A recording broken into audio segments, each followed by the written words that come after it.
Merhaba 6. sınıf öğrenciler, bugün sizinle beraber matematik dersi çalışacağız ve bugünkü dersimiz ikinci bölüme ait olan problem çözme planını çözeceğiz. Bugünkü dersimizde problem çözme planı nasıl çözeceğiz? Ders kitabımızda zaten öyle isteniliyor. Sonucu tahmin ediyorum ve pekiştiriyorum demiş. Yani tahmin ederek ve pekiştirerek problemleri çözeceğiz. İlk sorumuza geçiyoruz sevgili öğrenciler. İlk sorumuzda ders kitabımızın dediğim gibi 52. sayfası. Birinci sorumuz saat bazıları küçük, bazıları ise büyük olan 12 adet turta aldı. Eğer büyük turtaların sayısı küçük turtaların 5 katıysa saat kaç tane büyük turta almıştır? Bu istenilen soruda. Dikkat edin sevgili öğrenciler. Burada saat kaç tane turta alıp 12. Tamam. Küçük büyük nedir burada? Küçüğün 5 katıdır. Yani burada 1 ise küçük karşısında büyük kaç tanedir? 5 katıdır. Bunu istenilen soruda nedir istenilen? Saat kaç tane büyük turta almıştır? Biz ne yapacağız soruda? Dediğim gibi çünkü soruda bu problem bu şekilde çözülür. Tahmin ederek ve pekiştirerek tabii. Ne yapacağız burada? Yazacağız turtaların sayısı. Yazalım ilk küçük turta sayısı.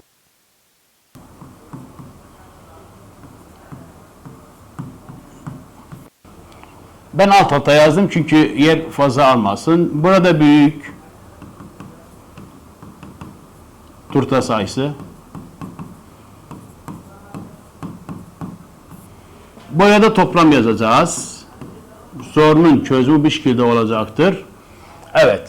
Küçük turta sayısı dediğimizde tahmin edeceğiz burada. Ne tahmin edeceğiz? İlk tahmin şöyle olacaktır. Birinci tahminimiz küçük turtanı 4 düşüneceğiz burada. Büyük turtan kaç düşüneceğiz burada? 20. Peki neden 20? Çünkü ne diyor soruda? Diyor ki küçük turtaların 5 katıdır. Ne? Büyük turtalar, büyükler 4'ün 5 katı nedir? Burada neye eşittir? 20'ye. Yani 4 çarpı 5 kaç yapar? 20 yapar. Öyle düşünelim. Evet. Şimdi ne yapıyoruz burada? Küçüğü 4 düşündük. 5 katı 20 yaptı. Tamam. İkisini toplayalım. İkisini topladığımızda yani burada ne yapıyoruz? Dikkat edelim. Bir defa yazacağım burada. 4 ile 20'ni toplayacağız. Sonuç kaç oldu burada? 24. Tahminimiz doğru mudur? Yanlış mıdır? Yanlıştır. Neden yanlıştır? Çünkü turta sayısı kaçtır burada? Turta sayısı burada 12'dir. Biz kaç burada bulduk? 24. O zaman demek ki tahminimiz yanlıştır. İkinci tahminimizi burayı 3 düşüneceğiz. Bu 3 olunca bu kaç olur? Bu da olur 15. Neden 15? Çünkü dediğimiz gibi büyük küçüğün neydir? 5 katıdır. 3 çarpı 5 burada kaç yapar? 15 yapar. Ya da 3'ün 5. katısı da sayın. Öyle de sayabilirsiniz. 3, 6, 9, 12, 15. Bu şekilde de olur. Daha sonra toplayacağız. 3 artı 15 kaç yapar burada? 18. Demek ki yine ikinci tahminimiz de yanlıştır. Neden? Çünkü dediğim gibi turta sayısı kaçtır burada? 12'dir. Üçüncü tahmini düşünelim. Üçüncü tahmin ne düşüneceğiz? Dikkat edin. Buradan aşağı iniyorum. 1, 4, 3 sonra 2'yi. 2'nin 5 katı kaç yapar? 10. Tamam. Şimdi 2 ile 10'u toplamış olursak 2 artı 10 kaç yapar burada? 12. Demek ki tahminimiz burada doğrudur. Burada pekiştirmek için dediğim gibi yani 2 ile 10'u toplayacaksın. Nasıl yapıyorum diyebiliriz. Doğrudur sonucumuz. O zaman büyük turtaların sayısı, kaç tane büyük turta almıştır burada saat? 10 tane almıştır büyük turta. Evet. Diğer bir sorumuza geçelim sevgili öğrenciler. Diğer sorumuzda ikinci soruda Yunus kendi banka hesabından 7 adet 5.000 ve 10.000 dinar biriminden 50.000 dinar para çekti. Her bir para biriminin sayısı kaçtır? Yunus çekti para miktarı ne kadarmış? 50.000. Ama bu 50.000'in bunların 50.000 kaç birimi ne kadarmış burada? Birim sayısı ne kadarmış? 7 birimiymiş. Yani 7 ne demek burada? 7 tane parası var. Yani bazıları 5.000'dir, bazıları 10.000'dir. Burada istenilen nedir bizde burada? İstenilen her bir para biriminin sayısı kaçtır? Yani kaç tane 5.000'lik vardı öyle diyelim. Kaç tane de 10.000'lik vardır? Tamam. Yazalım. Burada 5.000 dinar. 5.000 dinar. 5.000 dinar sayısı tabi. Siz isterseniz sayısını da ekleyin. Buraya 10.000 dinar.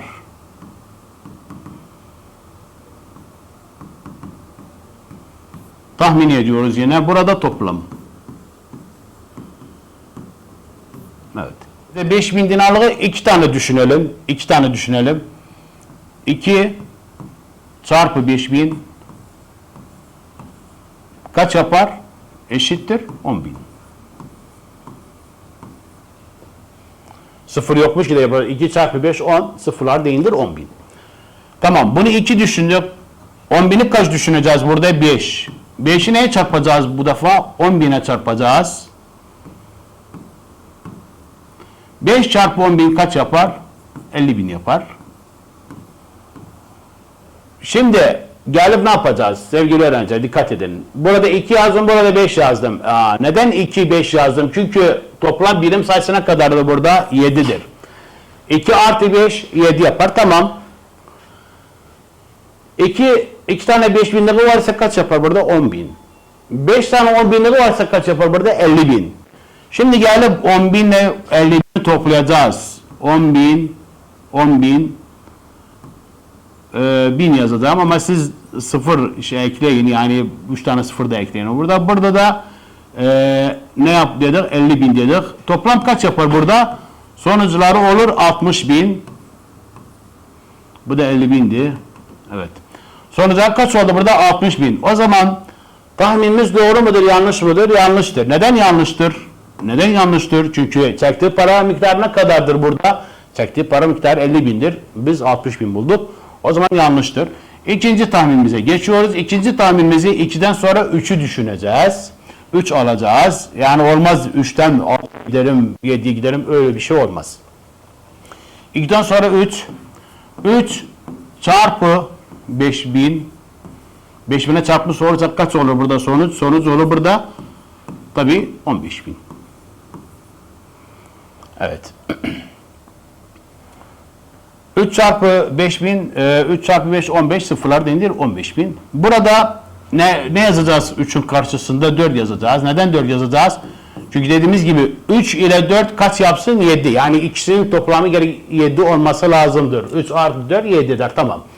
4'ü neye çarpacağız? 10.000'e çarpacağız bu defa.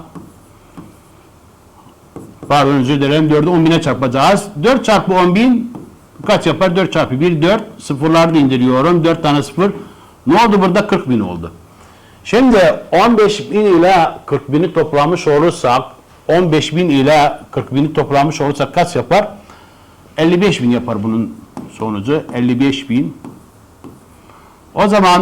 O zaman tahminimiz doğru mudur, yanlış mıdır? Yanlıştır. Neden? Çünkü toplam birim sayısına kadardı burada? 50.000'dir. Bu da yanlıştır. Üçüncü tahmine geçelim. Üçüncü tahmin ne düşüneceğiz burada? 2 yazdık. 3, 4. 4 çarpı 5.000 çarpalım. Sonuç kaç yapar burada? 4 çarpı 5, 20. Sıfırlar da indiriyorum. 3 tane sıfır da sağına yazdım. 20.000 oldu. Tamam. Buraya 4 yazdık. Buraya ne yazacak? 3 yazacağız. Neden 3 yazacağız? Çünkü dediğimiz gibi 4 ile 3, 4 ile 3'ü toplamış olsa kaç yapar? 7 yapar. Zaten çünkü birim sayısı 7 adettir. 3'ü neye çarpacağız? 10.000'e çarpalım. Eşittir 3 çarpı 1. 3. 4 sıfırda indiriyorum. İkisinin toplamı kaç oldu? 20.000 ile 30.000'i toplamış olursak, yani burada 20.000 ile toplam 20.000 ile artı 30.000 demiş olursak toplamı kaç olur burada? 2 artı evet 2 artı 3 5 4 tane sıfır zaten birler onu falan toplayın neyse. Yani sonuç burada kaç oldu? 50.000 oldu. Tamam, buraya 50.000 yazıyorum. İşlem doğru mudur? Doğrudur. Neden doğrudur? Çünkü çektiği para miktarı ne kadardır burada? Soruda 50 bin dinardır. Tamam, 50 bin. O zaman Saad'ın parası 4 tane 5 bin lira varmış. 3 tane de 10 bin lira varmış. Evet. Bu soruyu bu şekilde çözmemiz lazımdı sevgili öğrenciler. Diğer sorumuza geçelim. Aylar toplamı 12. Toplamı 12, tamam. Olan birden 6'ya kadar 3 farklı sayı düşünüyor. Bu sayılar nelerdir?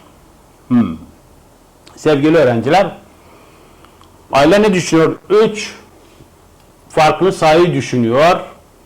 Ama bu sayıların toplamı ne kadardır? 12'dir. Yani 3 tane sayıyı toplayalım. Sonuç kaç olsun burada? 12 olsun. Tamam, bu sayılar şöyle düşünebiliriz. Siz yani daha yalnız buna değil. Başka şimdi örnek vereceğim. Mesela 1 artı 5 artı 6 demiş olursak toplayalım. Sonuç kaç olur burada? 12 olur. Yani bunu yazabiliriz. Sonra mesela diyelim 2 ile 4'ü ve 6'nı toplamış olursak toplayalım. 2 artı 4. 6 kaç olur? 12 olur. Bu sorunun çözümü budur. Bir öğrenciler 3. sorumuzun çözümü budur. Ne demiş? 12'den 1'den 6'ya kadar sayı düşünüyor. 1'den 6'ya kadar. Çünkü burada olmaz yani mesela 7 yazalım ya da 8 yazalım ya da 8 artı 4 bu gibi şeyler olmaz. Ya da mesela 8 artı 4 artı 0 bu gibi şeyler olmaz, yazılmaz. Ya da 9 artı 1 artı 2 bu da olmaz. Çünkü neden? İstenilen sayı nedir burada? 1'den 6'ya kadar. Tamam, 1'den 6'ya kadar zaten 1, 5, 6 toplam 12 olur. 2, 4, 6'nı toplamış olsa 12 olur. Başka bir örnekte verelim. Mesela 3 artı 4 artı 5 yine 12 olur toplamı. Hangisini yazmış olursanız sonuç doğrudur. Evet. Evet sevgili öğrenciler, en son sorumuza geçiyoruz. 4. sorumuz, bir araba yarışına 30 adet, dikkat edelim. Biraz aşağıya indirelim sizin için, tamam. Bir araba yarışına 30 adet kırmızı ve mavi araba katıldı. Kaç tane katılı burada? 30. Buraya yazalım. 30 araba var. Tamam. Mavi arabaların sayısı kırmızı arabaların sayısının 4 katı. Mavi bir de kırmızı arabalar var burada. Mavi arabanın mavi kırmızı ne kadarmış? 4 katıymış. Tamam. Arabaların sayısının 4 katı olduğunu biliniyorsa yarışa kaç adet mavi araba katılmıştır? İstenilen nedir? Burada kaç adet mavi araba katılıp tahmin ederek çözüyoruz. İlk önce dediğimiz gibi 30 araba var. Mavi ile kırmızı. Kırmızı arabaların sayısını da ilk önce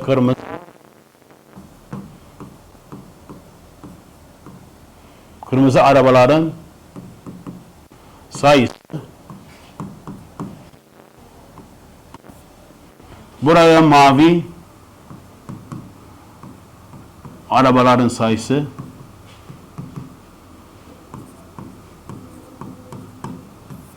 buraya toplam yazacağız, toplayacağız. Evet.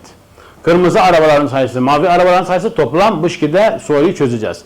Kırmızı arabanı 4 düşünelim. 4 düşünelim. Çünkü bazı şimdi diyecek, hocam neden 2 yazmadınız? 3 yazmadınız. Çünkü toplam araba sayısı ne kadardır? 30'dur. Burada ilk tahmini 4 düşüneceğiz. Evet, çünkü 3 tane tahmin yazacağız burada. O yüzden. Yani yoksa 1 yazardık. Daha sonra 2, 3, 4 böyle giderdi. Ama daha kolay çözmek için o yüzden 4 yazdım. Şimdi kırmızı araba sayısını 4 düşünelim. Tamam. Mavi kırmızının kaç katıdır burada? 4 katıdır. Yani 4'ün de 4. katı nedir burada? 16. Yani eğer kırmızı 4 ise mavi kaç olur? 16. Neden? Çünkü 4 katıdır. Tamam. 4'ten 16'nı topluyoruz burada. 4 artı 16'nı toplamış olsa kaç olur burada? 20. Demek ki tahminimiz nedir burada? Yanlıştır. Neden? Çünkü araba sayısı kaçtır burada? 30'dur. Bak dikkat edin. O yüzden ben 1, 2, 3 yazmadım. Direkt 4'ten başladım. Evet.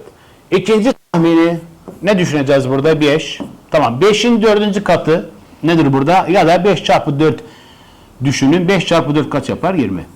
Tamam. 5 ile 20'ni toplayacağız. 5 artı 20. Kaç olur burada? 25. Tahmininiz doğru mudur? Yanlış mıdır? Yanlıştır. Neden? Çünkü araba sayısı dediğimiz gibi 30'dur. Üçüncü tahmini 6 düşüneceğiz. 6'nın 5 katı. 6'nın 5 katı kaç yapar burada? Pardon, özür dilerim. 6'nın 4 katı. Yani ne yaptık burada sevgili öğrenciler? 4'ü dediğimiz gibi 4 katı, yani 4'e çarpmış olduk. Burada 5'i de 4'e çarpacağız. 6'ını da yani 4'e çarpacağız. 6'nın 4'e çarpacağız, çünkü 4 kat diyoruz.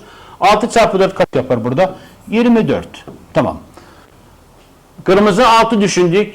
Mavi de kaç olur burada? 24. 6 ile 24'ü toplayalım. 6 artı 24. Sonuç kaç olur burada? 30. Demek ki işlemimiz doğrudur. O zaman istenilen neydi soruda? Yarışa kaç adet mavi araba katılmıştır? Ne diyeceğiz burada? Diyeceğiz yarışa kaç adet mavi araba katılır? Burada 24. Yarışa 24 adet mavi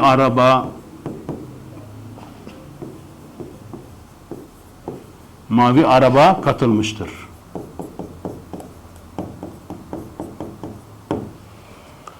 Evet sevgili öğrenciler, dersimizin sonuna geldik. Umarım ki herkes bu dersten fayda bulduğu bir başka derste buluşmak umuduyla hoşça kalın.